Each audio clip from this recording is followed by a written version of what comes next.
অনেক নেতাই ছিলেন না, তারা নিচে বসাচ্ছিলেন। কিন্তু ওখানে বিরোধী দলের নেতা যারা আসতে চেয়েছিলেন, যেমন জুনায়েদ সাকি এসেছিলেন, নূর এসেছিলেন, সাইফুল হক এসেছিলেন, অনেকে এসেছেন এবং আমাদের লায়ন আমাদের আমাদের উনি আসছেন দেখলাম, অনেককে আমি দেখলাম। এই জন্য আমি মনে করি যে কালকের এই যে ওনার দেশে ফেরাটা এটা একটা ব্যতিক্রম একটা অনুষ্ঠান।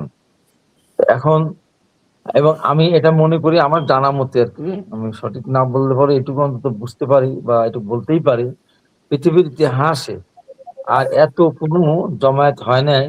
একটা মানুষ দীর্ঘ ১৭.৫ বছর যাকে দেশ থেকে বাধ্য করে বিদেশ পাঠিয়েছিল মুচলেকা দিয়ে, ফিরে আসতে পারবে না এবং দীর্ঘ ১৭.৫ বছর তার বিরুদ্ধে এত অপপ্রচার, যারা চিন্তা করে না, দুর্নীতির কথা বলা হয়েছে, তার বিরুদ্ধে অনেক ধরনের অপপ্রচার করা হয়েছে। এমন কোনো অপপ্রচার নেই, চারিত্রিক থেকে শুরু করে এমন কোনো খারাপ কথা নেই যা তারেক রহমানের সম্বন্ধে বলা হয়নি।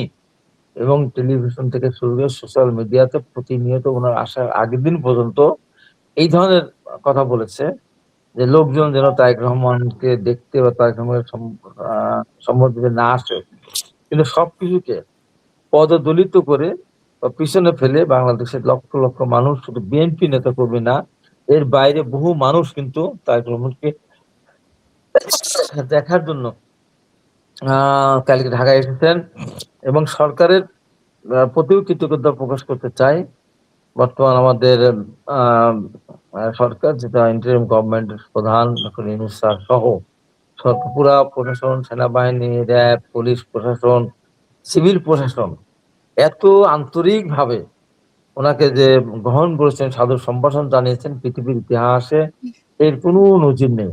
আপনি চিন্তা করেন, শাহজালাল আন্তর্জাতিক বিমানবন্দর থেকে আপনার ৩০০ ফিটের মঞ্চ পর্যন্ত প্রায় ১২ কিলোমিটার রাস্তা।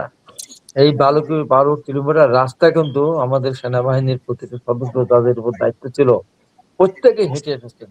সিভিল প্রশাসনের লোক পর্যন্ত, আমাদের কিছু নেতাকর্মী এবং এই যে অসংখ্য মানে সহস্রাধিক এই প্রশাসনের বিভিন্ন লোকজন, যারা হয়তো ৩ কিলোমিটারে হাঁটেন না, ৫ কিলোমিটারে হাঁটেন না, তারা কিন্তু বিরক্তি ছাড়াই তারা কিন্তু ১২ কিলোমিটার রাস্তা তারা তারেক রহমানকে নিয়ে হাঁটতে, হাঁটতে তারা কিন্তু মঞ্চে নিয়ে এসেছেন। এবং মঞ্চ থেকে পরে যখন তারেক রহমান তার আম্মাকে দেখার জন্য এবারকার হাসপাতালে গিয়েছেন, সেখানে কিছু সময় তাকে হাঁটতে হয়েছে। তো এত যানজট ছিল, সেখানেও তারা সহায়তা করেছেন। আজকেও উনি যে গুলশানতে নামাজ পড়ে, জুমার নামাজ পড়ে বা উনি যখন শহীদ রাষ্ট্রপতি জিয়া রহমানের মাজারে এসেছেন, সেখানেও সেনা সদস্যরা এবং অন্যান্য নিরাপত্তার দায়িত্বে তারা হাঁটতে, হাঁটতে সেখানে এসেছেন। হাজার, হাজার মানুষ সেখানে উনি ফুল দিয়ে সেখানে উনি দোয়া করে, তার বাবার কবরে উনি দোয়া ফাতিহা পাঠ কিন্তু করে থেকে কি সেখান আসলে থেকে প্রমাণ হয় যে ওনাকেই মানুষ ভোট দিবে বা বিএনপি কে ভোট দিবে হ্যাঁ, আমি সেরকম? এটাই বলছি যে সেখান থেকে সাভার স্মৃতিসৌধে গিয়েছেন। হ্যাঁ, মানে সেখানেও যেতে কয়েক ঘন্টা সময় লেগেছে।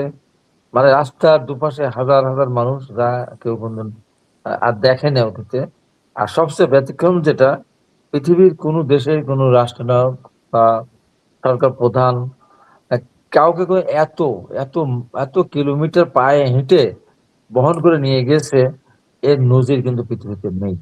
এটা তার প্রতি যদি ভালোবাসা না থাকতো, এই ভালোবাসা ৩ টা কারণে হয়েছে।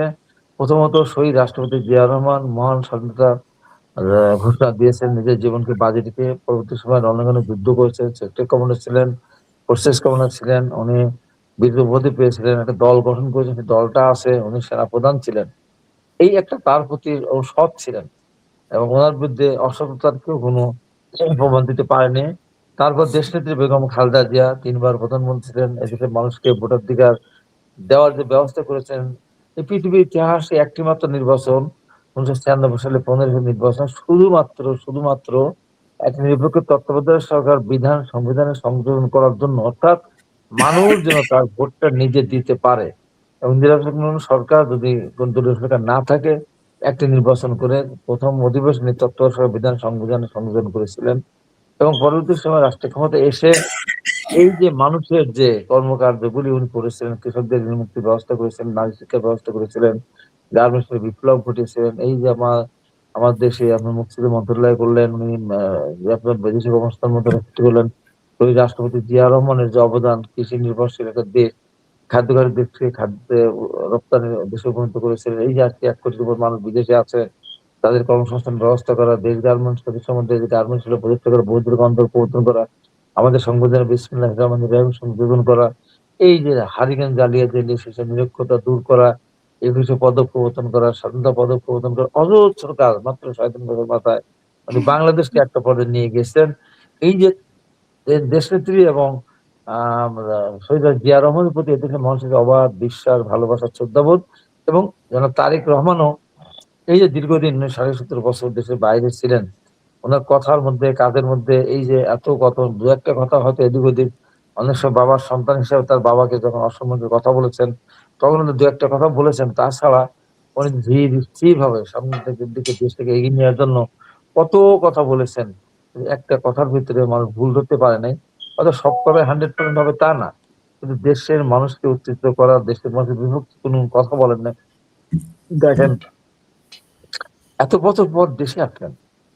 একবার বাবার গুণকীর্তন করলেন না, মায়ের গুণকীর্তন করলেন না, দলের নেতাকর্মীদের এই যে অত্যাচার নির্যাতনের কাহিনী উনি বর্ণনা করলেন না। উনি কি করলেন? জুলাই গণঅভ্যুত্থানে যারা শহীদ হয়েছেন তাদের আত্মার মাগফিরাত কামনা করলেন, হাদির আত্মার মাগফিরাত কামনা করলেন। জুলাই গণঅভ্যুত্থানে আহত হয়েছে তাদের পাশে দাঁড়ানোর জন্য, এবং আগামীকাল উনি পঙ্গু হাসপাতালে দেখতেও আসবেন। এবং উনি ৭১-এর যারা বীর মুক্তিযোদ্ধা বা শহীদ হয়েছেন তাদের স্মরণ করলেন। এবং ৯০ কে আমরা যখন ৯০ সালে ছাত্র হুম, আন্দোলন একটা দেশ উনি যখন বললেন, সঙ্গে ৯০ কে করলেন। অনুভূতি পর আমার বুকটা ভরে উঠেছিল যে আমি ৯০ ছাত্র গণঅভ্যুত্থানের অন্যতম প্রধান একজন আ আ সৈনিক ছিলাম। তো এই যে সব কথাগুলো একত্রিত করে উনি বলেন নাই আমি এটাই করব, আমি সেটাই করব, আমি এটা করেছি, আমি সেটা করেছি, আমার বাবা এটা করেছে, মা এটা, কিচ্ছু বললেন না।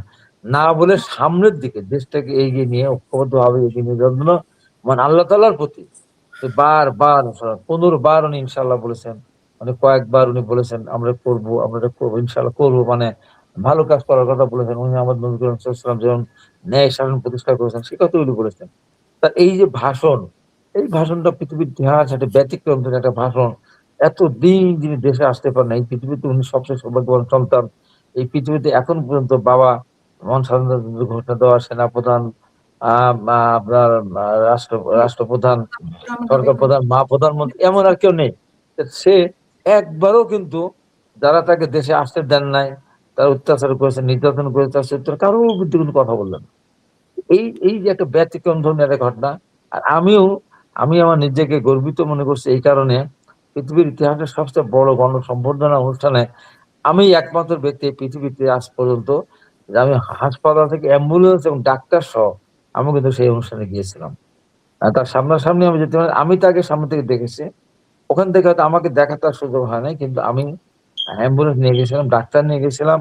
আমি সেখানে আমার অ্যাম্বুলেন্স নিয়ে যাওয়ার কারণে আমি অনেকগুলি মানে পানি-টানি এটা খাদ্যদ্রব্য নিয়ে গেছিলাম। অনেকে অসুস্থ হয়ে গেছিলাম। আমি আমার ডাক্তার আমাকে যে নিয়ে আমার সাথে গিয়েছিলেন তাকে দিয়েও সেবা করার সুযোগ পেয়েছি। কারণ হয়তো অ্যাক্সিডেন্ট ও হতে পারে। তারপরেও কোনো অ্যাক্সিডেন্ট হয়নি। হয়তো আমি যদি না যেতাম অ্যাম্বুলেন্সটা নিয়ে, মানে ১ জন ২ জন মানুষ খুবই ক্ষতিগ্রস্ত হতো। আমি যেটা অবস্থা দেখলাম আমার গাড়ির ভিতরে শুয়ে তাদেরকে আবার লোকজনকে নামিয়ে দিয়ে, হ্যাঁ? এই যে সেবাটা করার সুযোগ পেলাম। সবকিছু বলে আমি মনে করি এই যে ব্যাপক জনসমর্থন, এতেই আন্তর্জাতিক মাধ্যম বলেছে আগামী দিনে আ তারেক রহমান দেশের প্রধানমন্ত্রী হবেন। আরেকটা বলেই শেষ করতে চাই। এই দেশের মানুষ আর যাই হোক, মহান স্বাধীনতা বিরোধী যারা ছিল, যে এখনো বাংলাদেশের স্বাধীনতা স্বীকার করে না। এখনো যারা সাদা সাবার স্মৃতিসৌধে যায় না। এখনো যারা মুক্তিযুদ্ধের সময়কে গন্ডগোলের সময় বলে অভিহিত করে, এবং যারা দেশের জন্য যাদের কোনো অবদান নাই। না হুম, মহান সাহিত্যের অবদান, না আছে ভাষা আন্দোলন, না আছে গণতান্ত্রিক আন্দোলন, না আছে এরশাদ বিরোধী আন্দোলন, না আছে এই গত ৫৫ বছর ধরে ফ্যাসিস্ট বিরোধী আন্দোলন। তাদের ১৩ সালে তাদের নেতাদের যুদ্ধাপরাধের দায়ে স্বাধীন ছিল তার অ ওই সময় আন্দোলন সংগ্রাম করা ছাড়া বাদবাকি সময়টা কোনদিন গ্যাসের দাম বৃদ্ধি, বিদ্যুৎ দাম বৃদ্ধি, গ্যাসের বিদ্যুৎ লোডশেডিং, সারের দাম বৃদ্ধি। একটা মিছিল মিটিং এ তাদের একটা লোক কিন্তু আত্মহত্যা দেয়নি, আহত হয়নি, গ্রেপ্তারও হয়নি। গ্রেপ্তার হয়ে তারা গোপন মিটিং করতে গিয়ে গ্রেপ্তার হয়েছেন। এবং এই যে পরে বৈষম্যবিরোধী আন্দোলনের সময় তাদের কিছু লোক হতাহত হয়েছে। সেখানে বিএনপির বিভিন্ন ছাত্র সংগঠন, কৃষক দল, শ্রমিক দল, বিভিন্ন সাধারণ মানুষ অনেক বেশি সংখ্যক লোক আত্মহত্যা দিয়েছে বা শহীদ হয়েছেন। এই দলটা কিভাবে রাষ্ট্র ক্ষমতায় যাবে? ইতিমধ্যে যে বিতর্কে জন্ম দিয়েছে, তাদেরকে ভোট না দিলে দেশের মানুষ সব কাফের হয়ে যাবে, তাদেরকে ভোট দিলে মানে মানুষ মুসলমানের সুযোগ আছে, তাদেরকে ভোট দিলে নাকি জান্নাতে যাওয়া যাবে, তাদের জন্য সূর্য দাঁড়িয়ে থাকবে, এই যে অবান্ত যে সমস্ত কথাবার্তা তারা বলে, বাংলাদেশ নাকি বেস্ট কেনা বেচার একটা বাজার হবে, এখান থেকে নাকি জান্নাতে যাওয়ার টিকিট দেওয়া হবে, এই অসভ্য অসত্য মিথ্যা কথা বলছে, প্রতিনিয়ত মিথ্যাচার করছে। তারা প্রতিনিয়ত বিএনপিকে চাঁদাবাজ বলে, তারাই বাংলাদেশের সবচেয়ে বড় চাঁদাবাজ, ব্যাংক লুট করছে তারা। একদম 5 তারিখের পর 7-8 তারিখের মধ্যে সবগুলি ব্যাংক, প্রায় 6-7টা ব্যাংক, তারা এই ইসলামিক ব্যাংকের নাম ভাঙিয়ে সবগুলি ব্যাংক তারা লুট করলো। এবং এই যে ইবনে সিনা বলেন, তারপর বিভিন্ন হাসপাতালে, ব্যাংকে সব অফিসার থেকে বের করে দিলেন বিনা কারণে, বের করে দিয়ে ওনাদের লোককে ঢুকালেন। এই সমস্ত কারণে ওনাদের নির্দিষ্ট সংখ্যক একটা ভোট তাদের আছে। আজকে তার সাথে যদি এনসিপি যায়, আমি এটুকু বলে শেষ করি, এনসিপি একটা ভুল করবে। এনসিপি ওরা নিজেরা ছাত্ররা দল গঠন করেছে, ওরা যদি একটা সিটও না পায়, ভোট যদি কমও পায়, ওদের একটা ভবিষ্যৎ থাকবে। কিন্তু স্বাধীনতা বিরোধীর সাথে তারা যায়, তাহলে তারা একটা মহা ভুল করবে। কোনো কারণে এই জামাত আর ঐক্য ধরে রাখতে পারবে না, কারণ এটা মুনাফিক একটা দল, যারা ইসলামের শত্রু, ইসলামের পক্ষে যারা কথা বলে না, প্রতিনিয়ত রোজা এবং পূজাকে যারা এক বলে, কৃষ্ণ বিষ্ণু মোহাম্মদ এবং আপনার হলো মুসা ঈসা এক, এই যে সমস্ত কত আজানের ধ্বনি যেমন সুমধুর, আপনার ওইরকম এই ধ্বনি কীর্তন ধ্বনি তেমন সুমধুর, এই যে মুনাফিকি যে কথাবার্তা শুধুমাত্র সেটা ক্ষমতায় যাওয়ার জন্য, সে বিবেচনা এই সমস্ত করবো। কারণে বাংলাদেশের মানুষ মনে করতেছে যে বাংলাদেশের মানুষ প্রকৃত লিডার খুঁজে পেয়েছে, যে এত বছর পরে আসার পরেও কোনো প্রতিহিংসার কথা উনি বলেন না, দেশটাকে এগিয়ে নিয়ে যেন ঐক্যের কথা বলেছেন। এই জন্য আন্তর্জাতিক মাধ্যম তারেক রহমান আগামী দিনের প্রধানমন্ত্রী এবং সরকারও এইভাবেই তাকে সুরক্ষা দিয়ে যাচ্ছেন। আর বাংলাদেশে একমাত্র বাংলাদেশি জাতীয় প্রদীপ তারেক রহমান, এই জন্য সরকার তাকে সুরক্ষা দিচ্ছেন। এর কারণেই আন্তর্জাতিক মাধ্যম মনে করতেছে না, সঠিক সিদ্ধান্ত সরকারও নিয়েছে, দেশের মানুষও তারেক রহমানকে ভোট দিয়ে হলে আশাবাদ ব্যক্ত করে। এই কারণেই তারা গণমাধ্যমকে এই কথাগুলো বলছে। ধন্যবাদ। অসংখ্য